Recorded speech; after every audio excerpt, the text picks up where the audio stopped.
Hello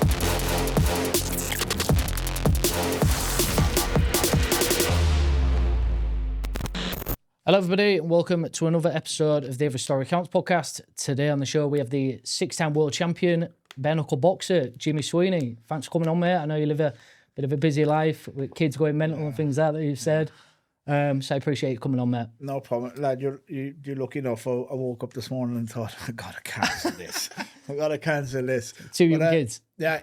I've got a 8-month-old and then 19-month-old or something, 9-month or 18, whatever it is. So not much sleep. There's 11 months between the two of them, and yeah, there's not much sleep. But I bet that's habit training, isn't it? Obviously, to be fair, the mum helps a lot. But when I'm out training, I train twice a day most days, so I'm gone hours and hours, and she's there with the baby, so she's a massive help in that. But yeah, I like you couldn't, if you didn't get the help of getting, you couldn't train, and then with the two babies that age, it's hard work. I can imagine. It's hard work, yeah. I can imagine. Right, we'll start off at your childhood, mate. Can you paint me a picture of what it was like growing up in Ireland?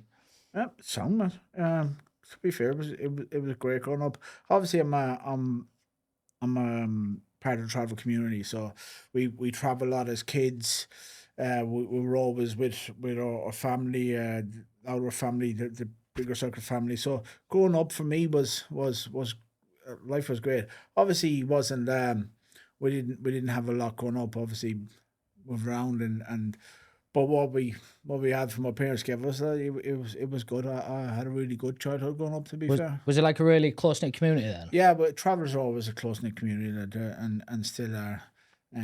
So we've always been like when we go to England with a family, like we wouldn't be just going like the mum and dad. It'd be like fucking hundreds of us. You know what I mean? To pack up the caravans and stuff like that. Always traveling together. So as a kid growing up like that, all you're doing is playing and stuff. Yeah. So that was great.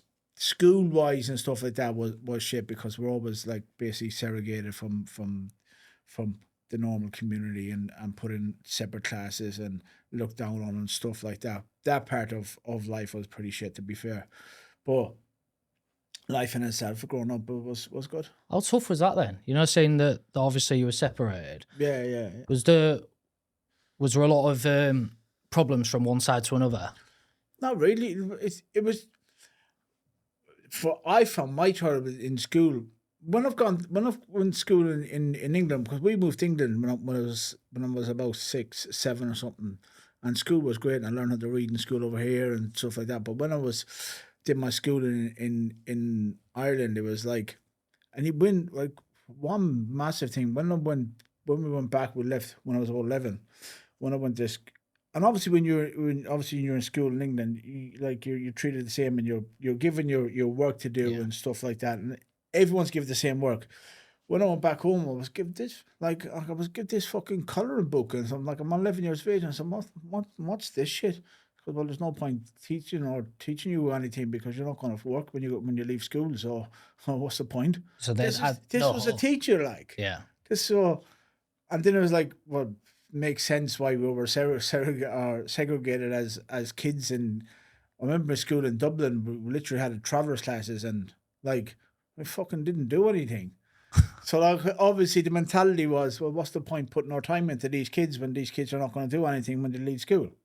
You still see a lot of it now, don't you? You see travellers talking about the fact they've been separated, and a lot of them don't go to school for reasons like that. Yeah. Do you think it's still sort of common then, them sort of things going on now? Of course it's a stupid way of thinking. Like for me, my kids are going to be in school, and they're going to be working. They're going, like, I want them to have a good education, and these teachers and stuff like that should be saying to these kids, look, life isn't about leaving school at 12 and doing this and that, and this, like, and try to put education into their heads and keep them in school. But when I was growing up, there was none of that. So there was no encouragement from teachers to stay in school. It was just like, you just stay in the corner. Yeah, just didn't have any faith in you to do anything. A grown ass teacher said to me, "There's no point me putting work into you when you're just going to leave anyway."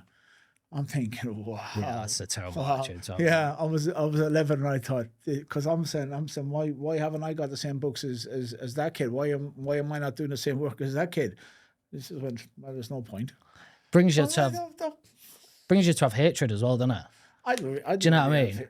I just thought it was just absolutely disgusting, to be fair, but I don't have hatred for anyone. What did you want to do then when you were younger? Was it always looking at sort of like boxing? I was always going to be a fighter. Me, I was always, but like, I left school at 11 or 12, but it was probably the worst decision. Obviously, my parents didn't really know much any better back then too, because that was just the culture of it, innit? That's what everyone's done. But for me, it was probably the worst thing I've done. Is you left school with no trades, no anything. It was just, so you're kind of like dependent on your boxing career and stuff like that. But yeah, I'm doing all right from it. You've certainly done all right, mate. What was your relation like with your family and with your parents and things like that? Yeah, I love my parents. Close relationship. Yeah, of course. They always been really supportive and things like that. But my dad passed away when I was 19. Sorry to hear that. Yeah. He passed away when I was 19 through suicide. So that was obviously hard, and still hard today. So, but we've always had. My dad was my hero. So growing up, it was always a great relationship with my dad and my mum. Was he really for you doing boxing then and things like that? My dad loved it. My dad loved it. And like as an amateur, I was a decent amateur, so I was winning like Irish titles, English titles. So that made him more like, because these kids doing so well. Like, so we had that massive bond together from my boxing. Like, so obviously when he's died, I stopped training. I stopped fighting for a while, but then I made a decision then to come back. How long did you have out at that time? Just a couple of years, to be fair. But I was kind of like, before he died, I was kind of stopped kind of training and stuff. Then when he's died, it like took me about a year or two. Then I just said, I'm just going to go back for him and do what I can. So you used it into a positive. Yeah. Well, the time I can imagine, 19-year-old. Yeah. You got a really close relationship with your dad. Yeah. My first thing when I went back, like my first thing was, right, I'm gonna win another Irish title just for him. So I've done that. Then I started doing bare-knuckle, and I thought, I'm gonna make a legacy that's never gonna be forgot. Yeah. So I've done that. What age did you actually start boxing then? What age? I think I started boxing when I was about a day old, to be fair. Is that? I've walked into my first gym when I was 7.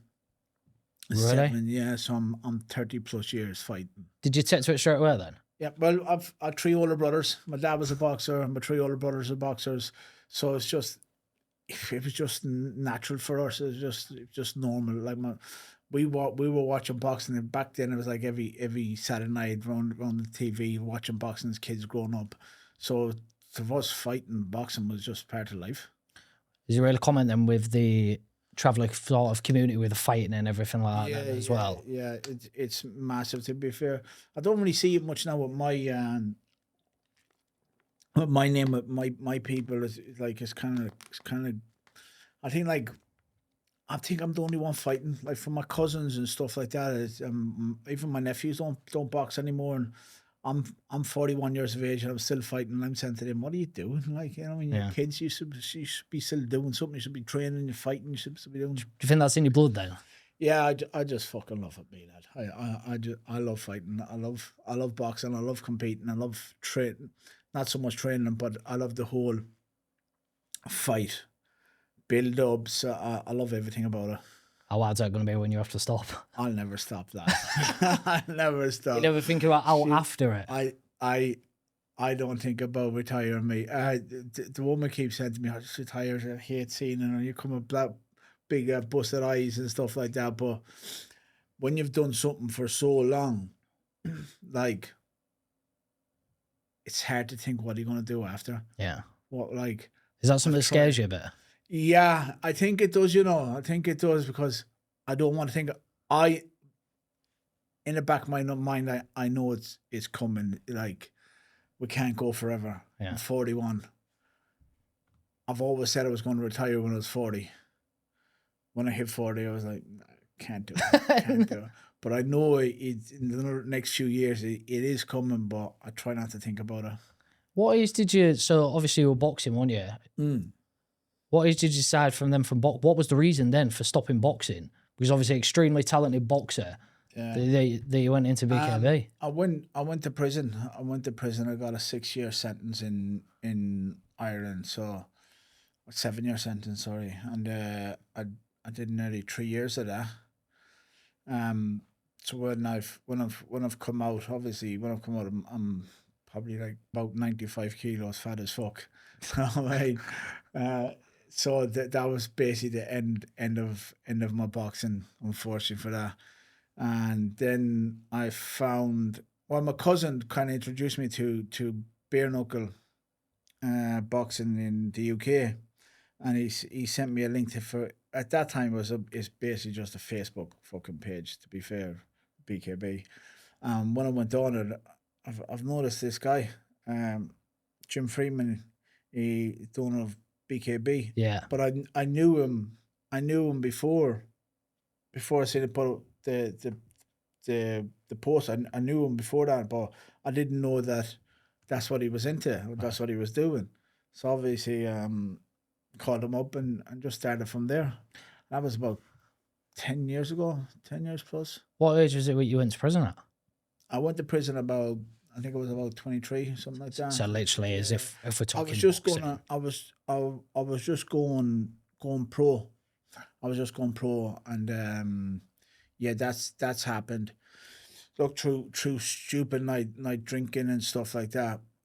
Even though you're defending yourself, sometimes you kind of go overboard with it, and circumstances and stuff like that, which I always said to people now, like when you're drinking, if you can, just walk away from trouble, because some stupid night out, or like idiots, like you don't know how far that's going to go or what's going to happen. One punch could kill someone and just basically ruin your life. So my boxing career was ruined on that night. So that's why, like, when I speak to people and stuff, I say, look, drinking is stupid. Like, if you're going out and people are starting shit, just walk away. You're not a coward walking away. It's just, what's the point fighting a drunken fight with some idiot that's not going to remember the next day? Like, Nah, I completely agree, mate. Is it right in saying you fought Andy Lee? yeah, I fought Andy as a kid. I still speak to him. I speak to him a bit. Yeah, I fought him as a kid. I beat him. I was the first person ever to beat him. It was a long time ago. Yeah. How tough is that in ways? And obviously, even at the top of BKB, but how tough is it when you look at boxing and you look at your likes of Andy Lee, that's got all the way up there, been involved with some top fighters and everything, and you beat him? Yeah, but you know what? With my style as well. Like, Andy was an exceptional talent, to be fair. I'd probably never get to the level he was at, but I would have been a decent pro.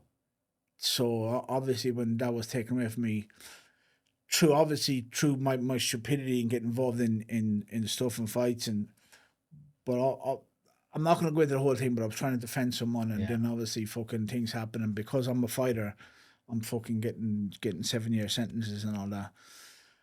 But hit you harder.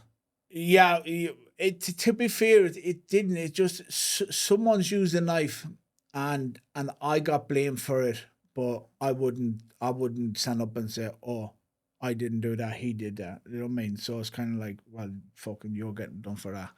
But it is what it is. Well, obviously, my boxer, I don't need to use fucking knives. No, I was also I don't need to use knives. But to be fair, the guy who's done it should have fucking said, "Look, I didn't. He didn't do it. Fucking, I did it." But it is what it is. But but I've come to like just accept, like, that it is what it is. God has a plan for everyone, and that was just my plan, even though it was a shit plan. But this is why I was so focused in on my bare knuckle career, and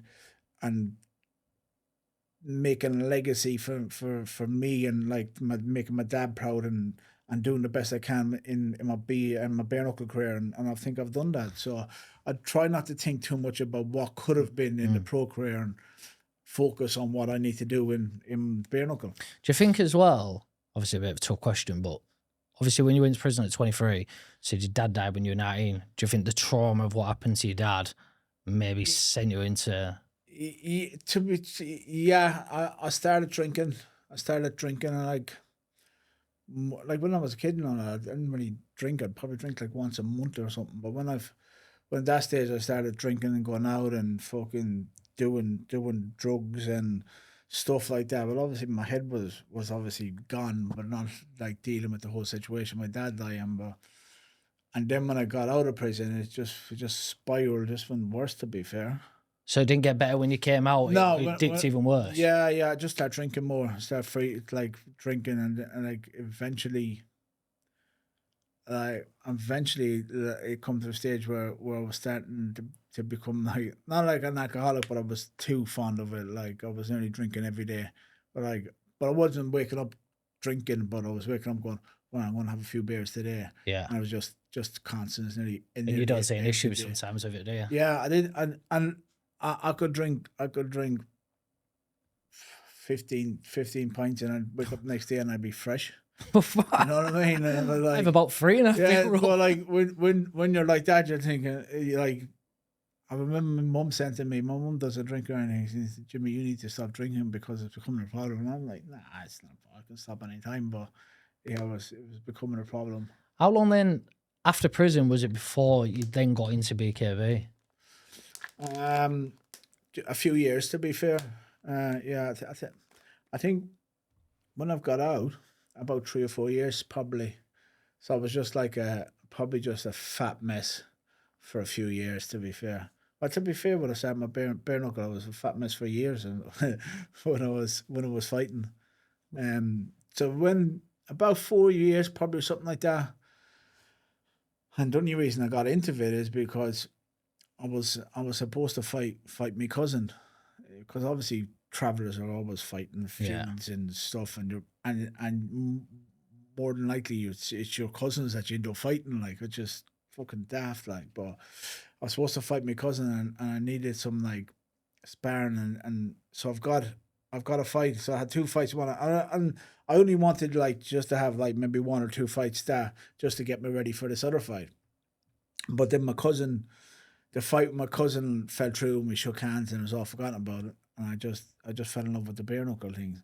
So like when you're a traveler, it's like, so obviously bare knuckle is part of our culture. We love it. But when you could do it, so for me, I could do something I loved and not have the whole family feud shit being part of it. You know what I mean? So I could have a bare knuckle fight and just be forgotten about. Because when you're a traveler, it's travelers just have we don't go. It's not like a sport of us where we just turn up and go, oh, we fight him, and that'll be something. There's feuds involved and loads of shit, and we use it to stop problems. But to be fair, now more or less nowadays, it causes more problems than it solves. So for me to be able to do something without the whole family feuds thing being part of it was great. How frustrating is that? You know, with all the feuds and things like that, you're getting caught, people calling people out and things like that. And when I lived in Ireland, we were involved in feuds. So it was literally every other week you were just arguing with people, fighting with people, weapons, and it was. And this is for years, and I can remember when I was like. When I was about 10, 11, like, I turn up in when there was like back home now, because a lot of people died in the same argument, and there was like hundreds of people, and I remember as a kid, like 11, with a fucking hammer in my pocket and a big fucking knife in the other pocket, and there was like literally grown ass men around me, like, but that was normal to me. yeah. You know what I mean? But like, I wouldn't let my fucking 11-year-old son coming with me with tooled up the bits, like, you know what I mean? But that was normal. I was there, like, it's just a mad world. But when I've left Ireland and come to England, life was just like just mellowed out, and I'm not really involved in any feuds or arguments or stuff like that now. Like, it's a completely different life to what it was. So to say so, like, obviously now where you're at, BKFC, anything you're flying, I know you've many years right at the top of the game. Do you ever get people trying to like call you out, even still now, like that, as in from that? I know what you are and stuff like that, but do you people trying to get clout on your name? When I used to drink, obviously when I'd go home to Ireland, I'd be out, and in my town, I used to get loads of it. It was just stabs. So I'd be in a fight, like people starting fights, and I've been knocking fuckers out left, right, and centre. But now I don't get any of it, you know. I don't get absolutely none of it. There's no like people don't call me out on the internet or fucking WhatsApps. I don't go out for people to fucking start off. For some reason, people like starting fights with fighters and they can't fight on nights out. Like I've never seen I've never seen most stupid shit in my life.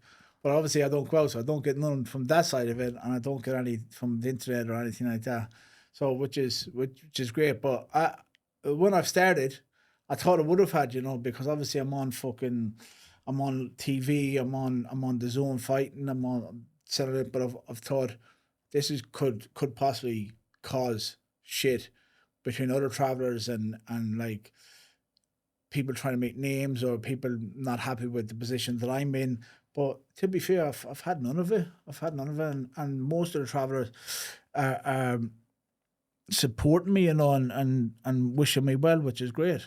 I was about to say, how much do you think someone like a Tyson Fury sort of helped regarding that? Oh yeah, would have been massive. Because him pushing it on. Because obviously, travelers like seeing other travelers do well, and especially a sports like that. You know what I mean? And bare-knuckle, and especially with Tyson Fury, it's the guy is obviously the king of boxing. Like, you know what I mean? So for us, it's great to have someone like that part of our community representing us in that way. Yeah, absolutely. I completely agree. Do you think bare-knuckle boxing will ever sort of challenge boxing itself in terms of? I don't think so. I think it's going to be massive. Don't get me wrong. It's going to be, and it's going that far. But boxing is just boxing, and it's traditional boxing. I don't think it's bare knuckle will ever get to the point where it's competing with it. Like it's picking up massively, isn't it? It is picking up massively. It is picking up massive. But look, when you've the likes of like Tyson Fury, for example, making hundreds of millions from a fight. Yeah, it's ridiculous. Who's going to make that bare knuckle? Not a chance. Like if a guy gets $100,000, you're thinking, wow, good money he's after getting. Like, you know what I mean? These boys don't even wipe their asses at $100,000. Like, so it's never, in that sense, it's never going to get to where boxing is. Did you see the Moses Toma fight? Yeah. What did you think of that? You know, I knew it was going to be over. I was hoping like he'd get 4-6 rounds, but when he's caught him top of the head, didn't he? He just scrambled his brain. He's finishing shot, the little right hook. Like, he's a good kid. Do you think could beat Usyk?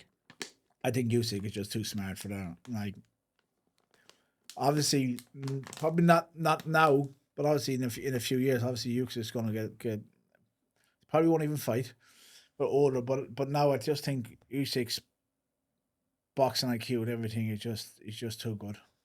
Yeah, it's don't look like anyone's going to beat him, does it? Anytime he's good. I'd like to see that with how we're like him with like Parker or some of them or Caballé or some of them. Yeah, some of the guys that's on form. Yeah. Not a guy that's come back fucking from a layout and was fat as fuck for his last fight. But some of the guys, informed guys, it'd be a good test for him. Might take a bit of a payday. Do you see that in BKB? Some people just taking fights in quite often just for a payday. Simple as not ready or anything. Have you ever done any of that yourself? Where you've come into it and you're like, I am not ready one single bit for this. I haven't been ready for a fight since fucking the athletes come in. Like I didn't train for fights back in the day. Like when I started, which is basically where it's all started, it was just fucking pub brawlers and like the local hardmen. These guys didn't. If you look at the physique of me now, to when I was fighting then, like I didn't even train. I was just drinking. No one really trained, and no one. I think people did about 2 weeks training and just turn up for fights. Like no one trained for fights back then. Is it a little bit frustrating then for yourself of like you look where BKFC is now, and you're fighting in these massive fights at 41? Do you ever look back and think, if I was 10 years younger here, at this stage, if I was 10 years younger, they'd be all absolutely dead if I was 10 years younger. Because they're all in the prime. They're all like this guy I'm fighting next is 26. You know what I mean? These are young kids and like athletes. You know what I mean? I'm 41, but when you look at that as well, you think, right, I'm doing this 10 years. Obviously, I've been destroying people, but even at 41. I'm still competing with with top level fighters. Like I've never fell off. I can't think of anyone that's started when I started and has still been there competing at the level I'm competing at. There's no one. There's no one. I think that's credit to yourself, though, mate. Yeah. I put in the work, but then as you said, then it's like when I look back, the money's never going to be there for me, as in like what it's going to be because of how long I've left. And I think, fuck, if it was only like if BKFC or was it like how big it is now was big as like 10 years ago, I'd be fucking and have an absolute fortune, you know. But I can just do what I'm doing now, and my name is going to be remembered for what I've done for the sport more than like for how much money I've made through it. So when you joined BKB, what was the sort of money like them very early days? That's shit. It's shit. Pennies. I think my first fight was about 300 quid or something like that. Like, yeah, it was shit. It was all right. And you were never gonna like. You're never gonna like pay the bills with what you were fighting for. You know what I mean? But I was fighting because I love fighting. But like but now with the money side of it, it's a lot better than even the contract I was offered with BKB was a good contract, and the BKFC one is good. So the money has gone like massively a lot from when I was fighting from previous company. Like, why do you think you didn't join BKFC earlier? because I was a loyal BKB fighter. That's it, loyal BKB fighter. Probably not many people about that as well. Everyone chases obviously what's yeah. But with me, what happened was BKB sold up to BYB, and they never even told me. Like, I was with them 10 years. I was the most loyal fighter. I wasn't going anywhere. My brothers rung me and said, see, BKB sold to BYB. I said, fucking, not a chance. I said, there's no one told me. He goes, go on, look at it. So I went on Facebook and it's there. And I thought, wow. Like, how can you not even tell someone that's been with you 10 plus years? So how insulting was that? To be fair, it was hard because, like, obviously they signed this fucking, couldn't tell anyone, but I'm not just fucking anyone. I've been there that long with them. I've turned down that many opportunities just to stay with them. And then when it was sold up, and not even Jimmy were selling, it was kind of like, what the fuck? Was it quite easy to get in BKFC then? Did you sort of ring them straight away and it was as easy as that to get in? The BKFC were looking to get me in for years, but obviously with me, I was that loyal, and they knew I was that loyal. They never really approached me because they said, "Well, what's the point?" Like, you know what I mean? So I was speaking to Mick Terrell one day, and he's put me on to my manager Gabriel Posada, and it was quite easy. When Feldman knew then I was getting on with Gabriel, it was just quite easy then to just make the transition to BKFC. So obviously a few fighters in the BKFC that you fought previously. Yeah. Was that a big reason for you wanting to sort of step into that to fight them again? Or was it a case of just wanting... Just money for me now, lad. Just like, that's the reason. The reason why I left was money. Like, I'm not going to sit here and go, oh, just this and that. I'm 41. It's a job at the end of the day, isn't it? Oh, well. It's your job. And plus, to be fair, I want to be world champion again, the different division. I just want to show the Americans how good I am, and I'm not just UK European fighter. But I'm a worldwide fighter. But to be fair, it's just the money. Like it's not paying, it's a job. You fight hard. You train.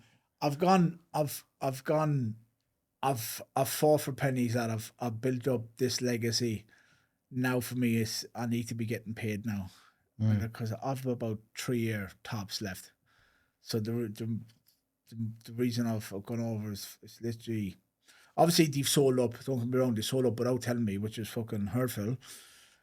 And then the money they offered me wasn't nowhere compared to what the money that I'm going to get from there. So it was just like, well, I just got to think of. It was a no-brainer. Yeah. You got to look to the future and things. How serious, obviously, trading-wise, is it? Are you drinking still now? Is that like completely? I don't drink. I haven't drank in nearly 5 years.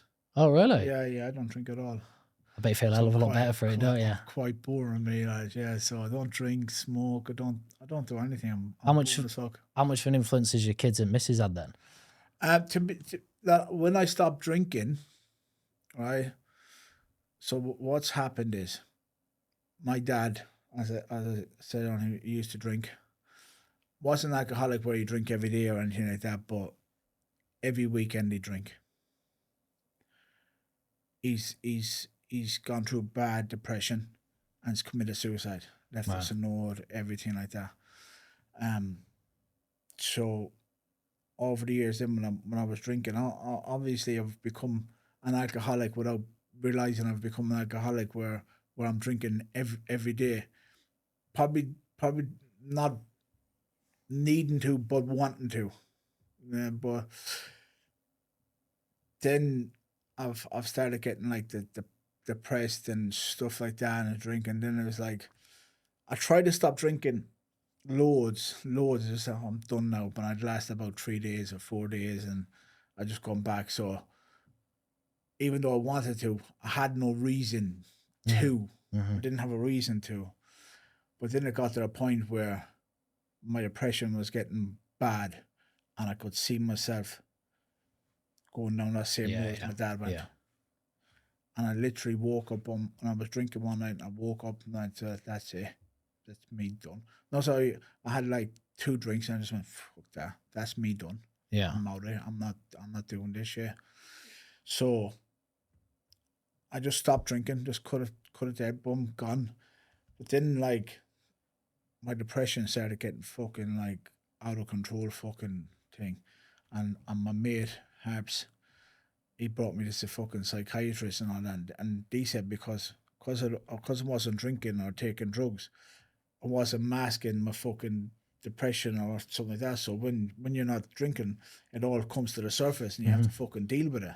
So that's what I did. And I just, so for me it was, even though, and I always say like, even though I was depressed on that, and I'd never attempt suicide because of what my dad did. So I knew what it's done. Like I knew that, like going through with it. So I couldn't do that to like my mum or my kids, or I couldn't do it. But it was horrible feeling like that. I was drinking. You could see the patch going down. So something had to change. Did you speak out then? Because is it hard for you? Example yourself, you're meant to this tough man and stuff like that, speaking about your problems. That's a load of shit. It's tough, man. There's a load of like my dad's dead because he didn't fucking tell us what he was going through. You know what I mean? What's the point being a fucking hard man? You're stuck in a fucking box. You know what I mean? And you leave kids behind. What's the point? So obviously when I've gone through all that, obviously I'm going to speak out about it. And I've got loads of people throughout the years like helping them, like, but on the other side, I get a load of fucking dickheads at 3 a.m. fucking messaging me going, how do I stop drinking? You know what I mean? You lad, you're in a fucking, in your mate's kitchen, you ring them, and they literally ring me up. So when with my partner, and I have everything on fucking silent, I've no notifications on my fucking like Facebooks or anything, that I've no notifications. He's like, well, why don't you have notifications on like that? And I went, fucking, this is why. So I put them on. I was having calls at 3s and 4s in the morning, fucking just constant. People just ringing me, trying to get off sessions while they're on a fucking session. Like I said, that's fucking why. People just need to talk themselves, don't they? People don't. People expect people to do it for them. I have had genuine people, you know, like genuine people I have helped, and me coming out and speaking about issues like this has helped them, and especially because I'm seen as a hard guy fighter. Yeah. If I can speak about it, if I can go and seek help, they can as well.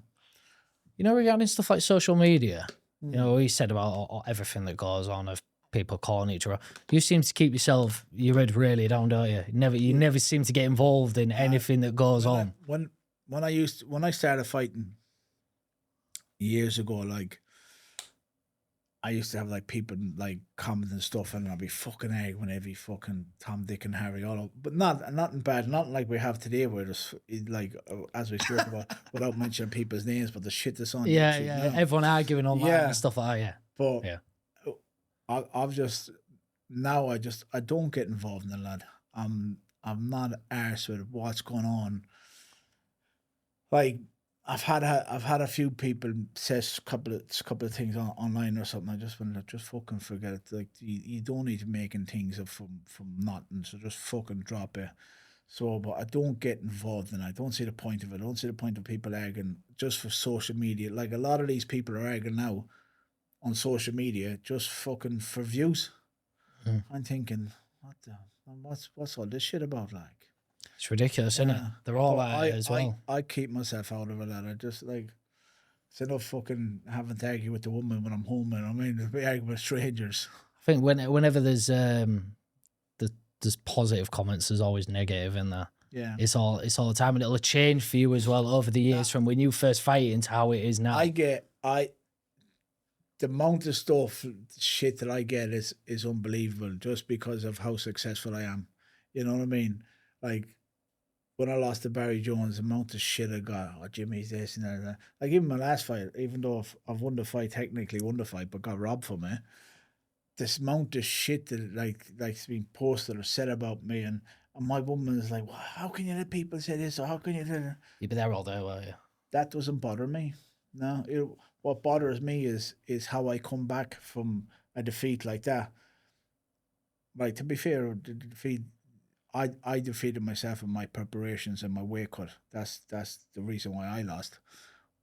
But I still won the fight, but the judges gave it against me. But I would have been a better fighter. So for me now is how I come back from that, and like that's how I silence people, not on fucking on internet fucking arguing people.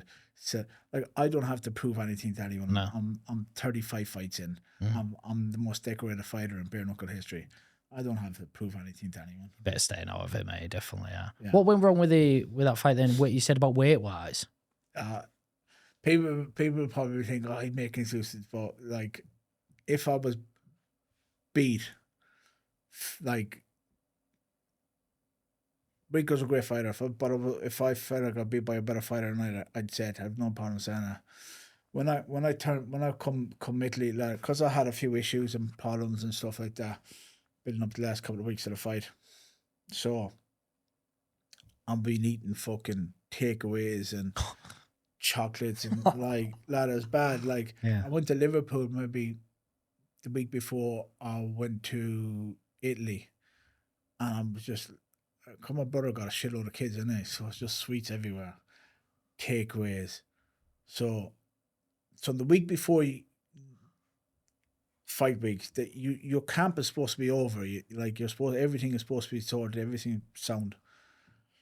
I was eating that much shit, and like I was up at 4 a.m. running. I was training at 9 a.m. and 4 o'clock that day. I was training 3 times a day just to cut weight. Because I was eating so much shit. What do you reckon the reason that was? Because my head was so messed up. My head was so messed up that so obviously when my head's messed up, I don't drink, I don't do drugs or anything. So when my head's all over the place, my go-to thing is food. Yeah. So instead of being eating nice on the weight, I've turned up the day before I went to Italy. I've had a KFC. I've had 4 Easter eggs, a shitload of sweets. So I diet every day.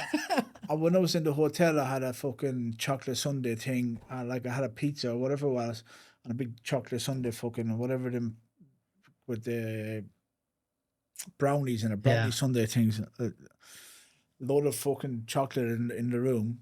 So when I've come to Italy, I was about 82 kilos. I'm weighing in at fucking 74.8. So I'm fat as fuck. So I'm training when I'm over there for three nights in a row. I'm in fucking hot baths. So on the Thursday, I've done a sauna during the day, trying no water.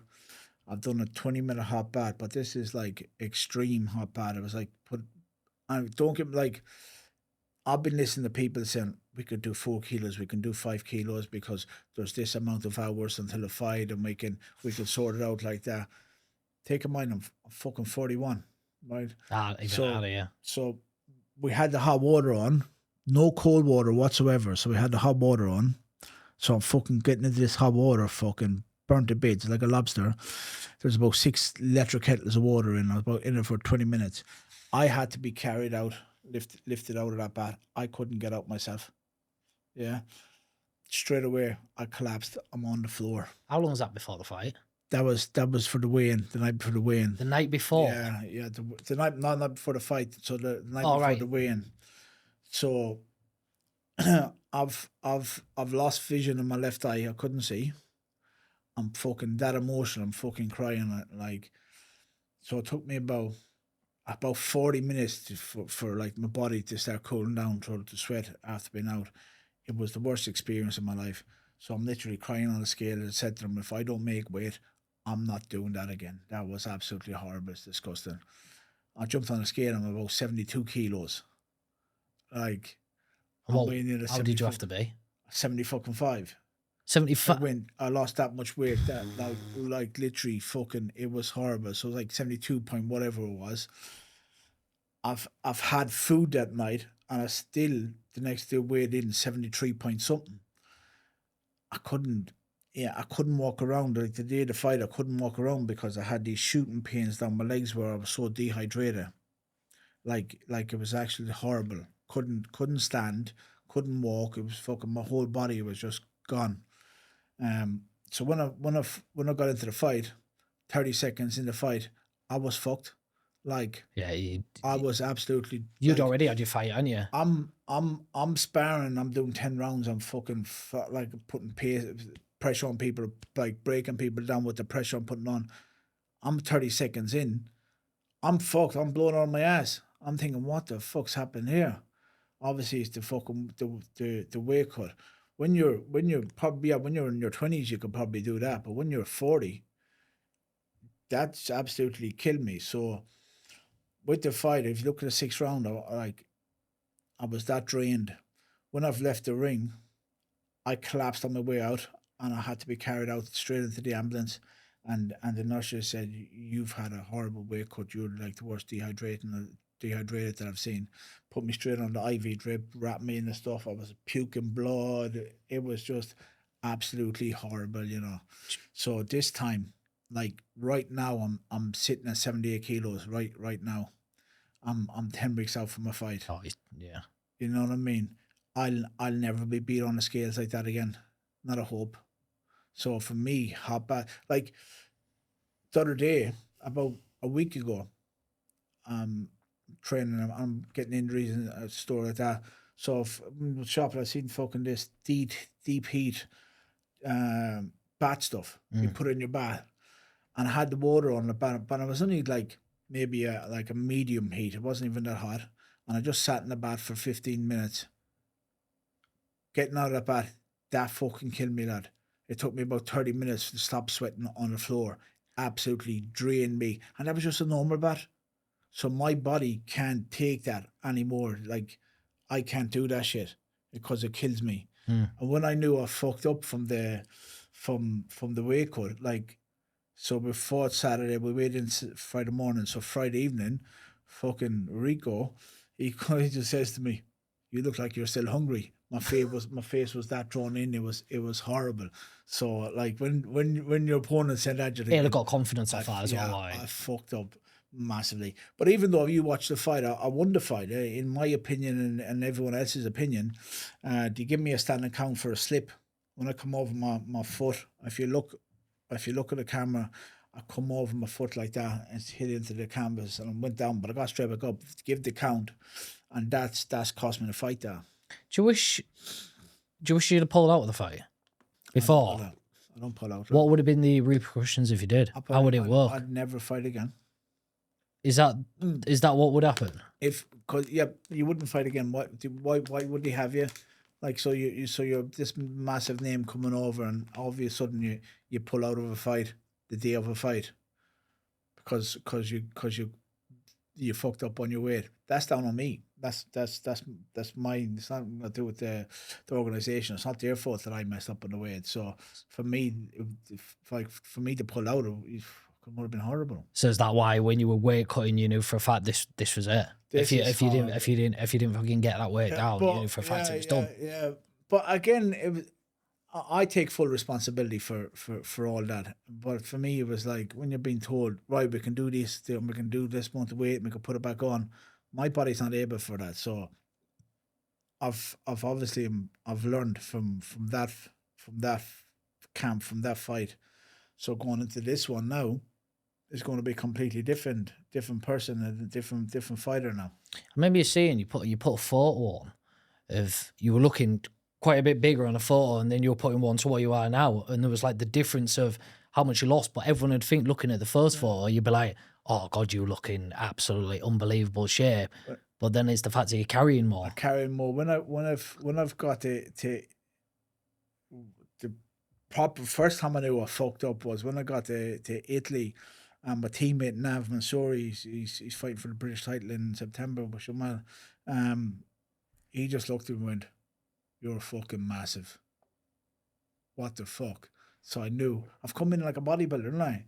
Like I'm like, and when I've met that weight, when I was like 73 kilos or something, I've entered the ring. So I fight at my best at about 78, 79 kilos. I'm at my best. I'm not too heavy. I've got back into the ring at 84 kilos, like a fucking bodybuilder. I couldn't move. I couldn't. I put too much on. You're doing too much weight. I was doing loads of weights and stuff like that, but then and I put I put on 10 kilos plus on coming up to it, and I got into the ring at 84, and I just looked like a bodybuilder, you know. What do you reckon the reason that was for? As in, for you've been you've done for so long. Yeah, but so when you cut that much weight on, when you've cut that much weight, so when I started eating loads of sweets and stuff and everything, it just all. So if you're on a mad diet, and I didn't know this until like I was that last camp. So I was on a mad diet and I was down to about whatever 79 kilos, whatever, and it was a strict diet. I went to a party and I had like a handful of sweets or something. When I jumped on a scale next day, I was 3 kilos heavier. Right.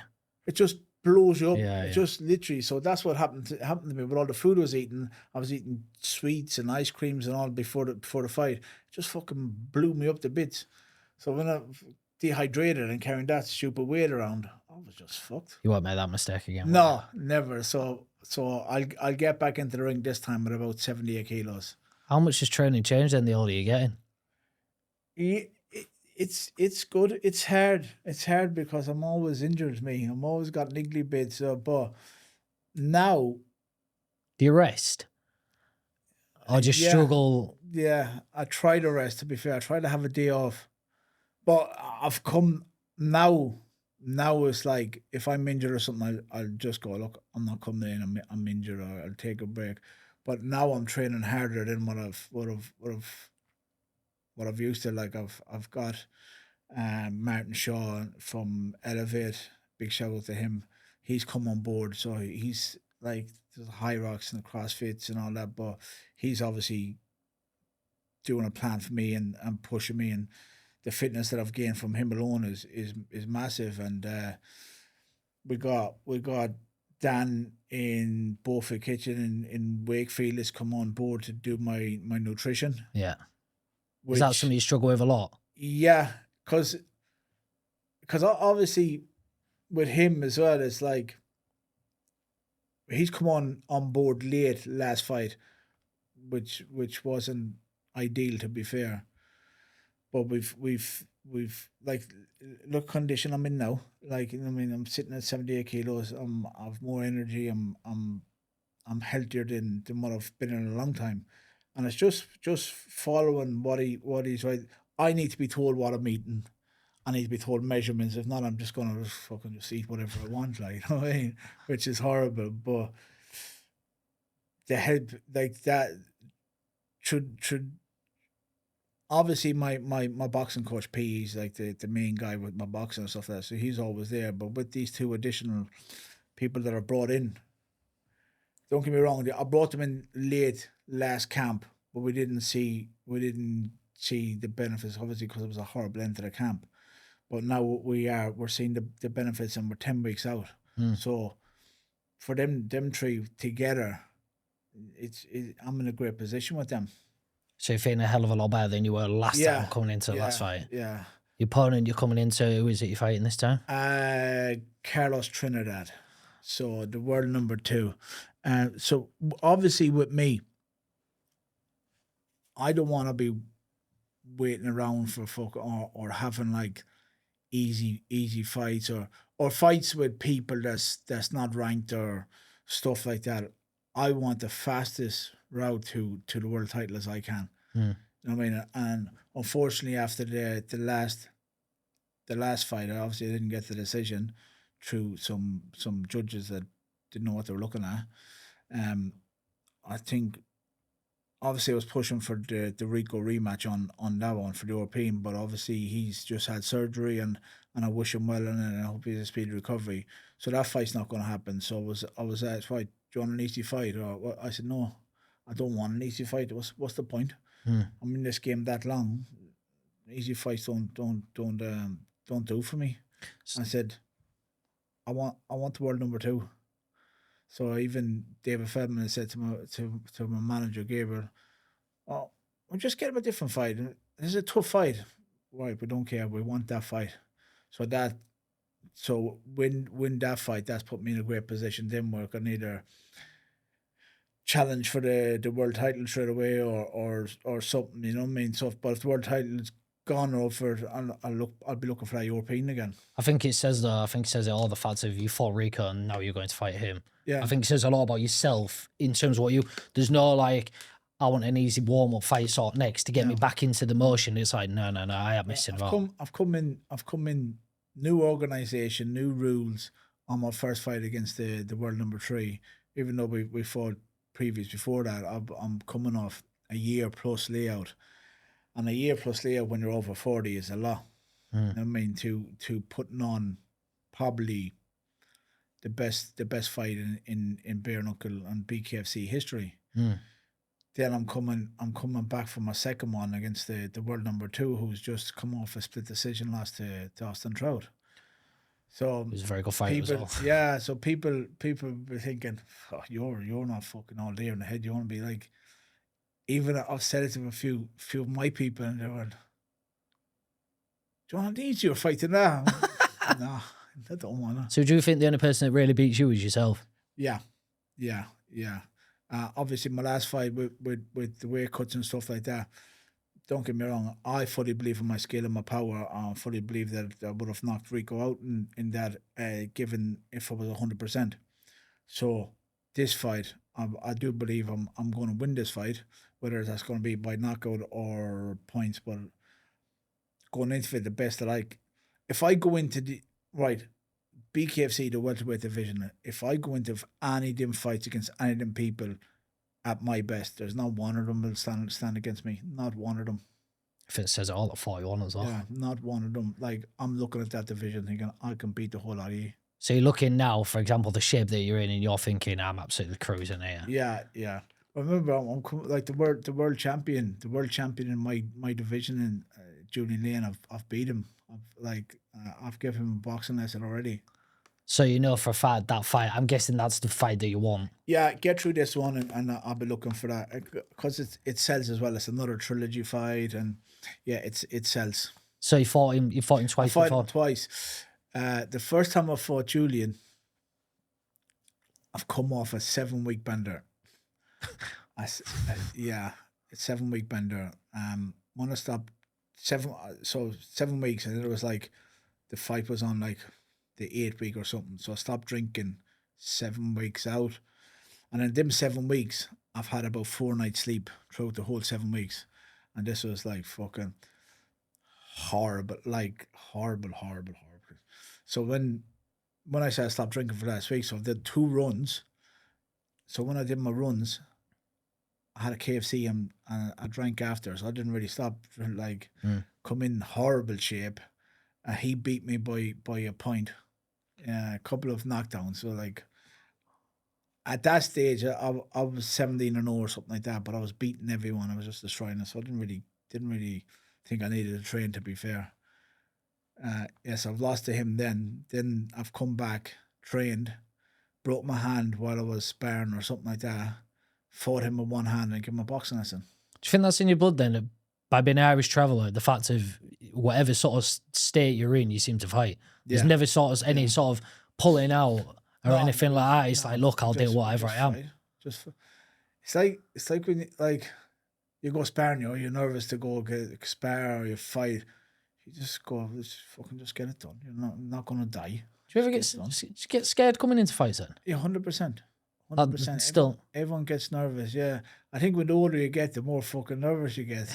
Have about 10 fucking nervous shits before the fight. But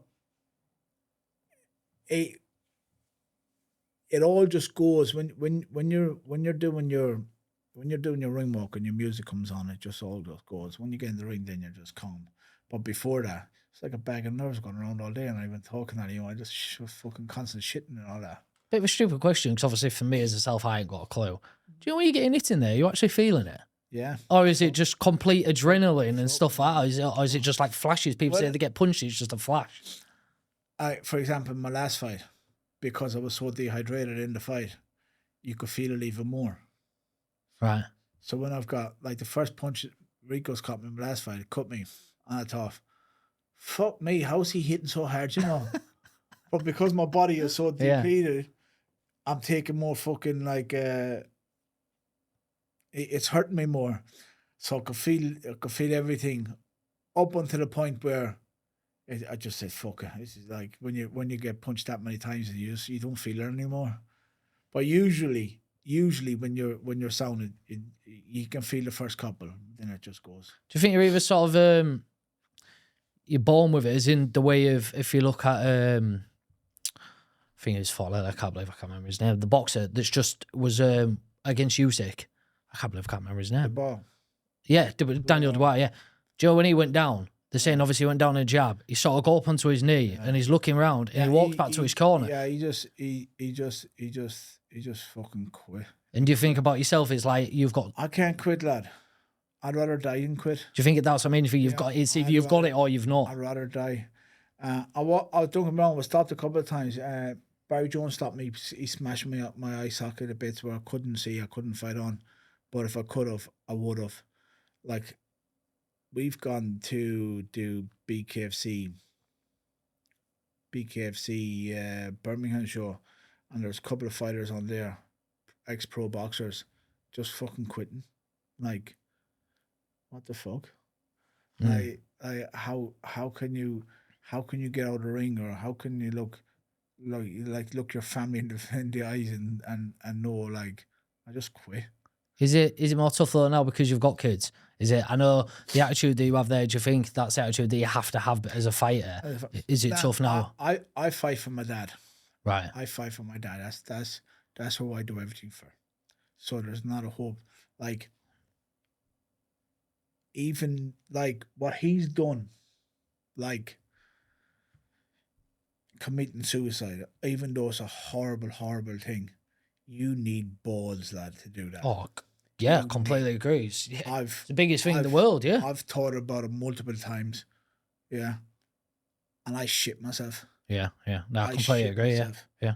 Like, he's gone through with that known, and you gotta have, obviously your brain's fucked up and you're messed up, but you gotta have balls to go through with that. Completely agree, yeah. That's a fight. You know what I mean? What's a fight compared to that shit? Yeah. So that definitely helps your mindset, doesn't it? And things like, do your kids watch fights? Yeah, obviously my two babies are too small, but my other kids watches them. I've 3 kids back home in Ireland.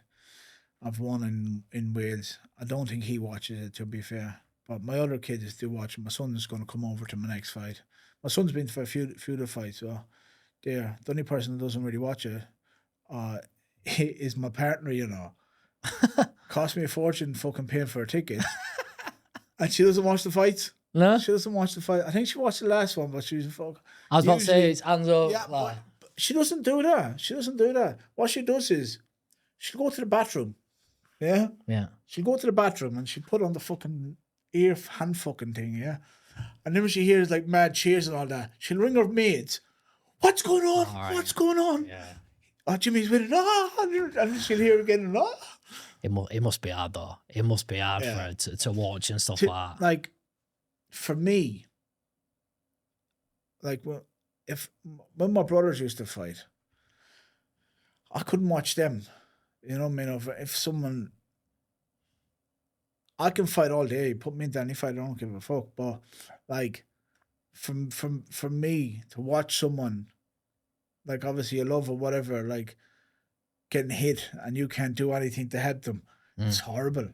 So, for me, I get cut so easy, you know, like my face does be a mess.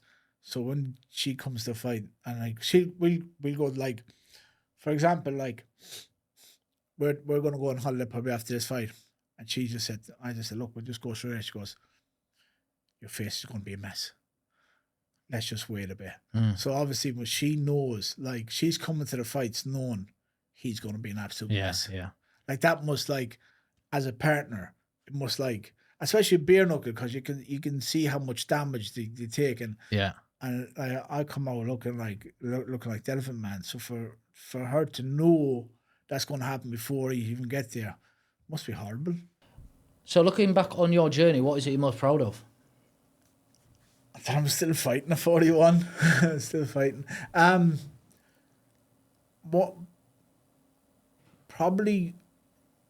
What I've done for the sport to help the sport grow. Not like I'm a 6-time world champion, but when I'm gone in like 50 years time, I'll be known as the person that's basically made BKB or bare-knuckle, what it is, like from like the UK, Europe. Like when you think about it, like what I've done for the sport, like what the promoters have done is massive, but when you're fighters like me, what I've done to generate interest or help it grow or legitimize it, that's what I'm most proud of.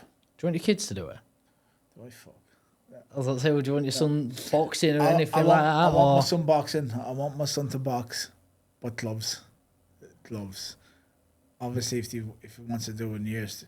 I was about to say, what would it go if he asked you? If it's like, Dad, I really want to do it. See, the thing is, like, we don't know, like, how big it's going to get in the future, or because obviously, if my kid comes into it, he's coming with my name, so that's a massive advantage. Yeah, it's like Conor Ben coming in, like, or you Ben coming in, it's his dad. Yeah. So with me and my son's never going to have that in glove fighting, but if he comes over to the bare-knuckle world, he'll be like, look, the opportunities that he could get because I'm his dad. So you kind of see what the money is like and the opportunity is like when he gets older. But for me, it's like you're going to be. Could be a good thing though. You're going to be, you're going to be a boxer. Like you're not fighting bare knuckle at 18. You know what I mean? You see how he's going to box. He's going to be amateur, maybe pro. We'll see how it is. But I want to put him down there.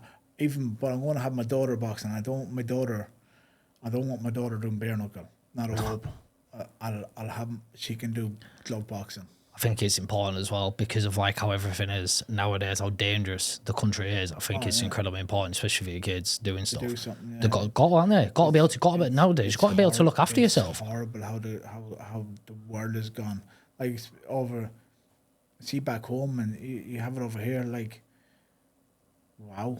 It's fucking people being attacked. I see the other day some police officers back home just being stabbed up for absolutely no reason. Like, I think this fucking place has gone mad. It's crazy, isn't it?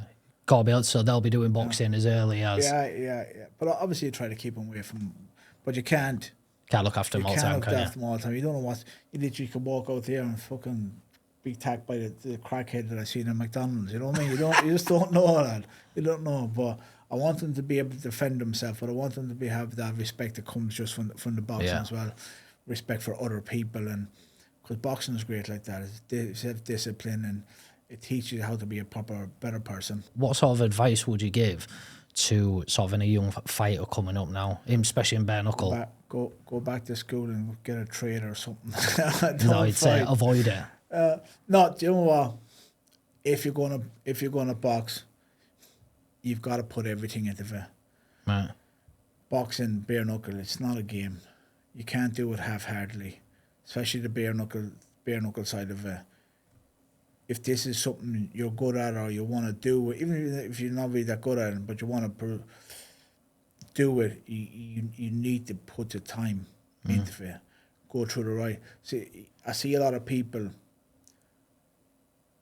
like going to gyms that like not really boxing gyms, or they're all jumping on this bare knuckle gyms and all this craze, and they don't really know how to train these kids right or put the time into them, and they're just going to get hurt. Yeah. Go to the proper like, remember, bare knuckle boxing is still boxing. Go to the proper gyms, get looked after, learn your sport before you even like attempt to make that jump to bare knuckle or boxing. You got to be 100% with it. I think that's definitely where you could come in once you do decide to sort of hang it up and you stop. I think that your experience and your coaching and things like that. I'll do something.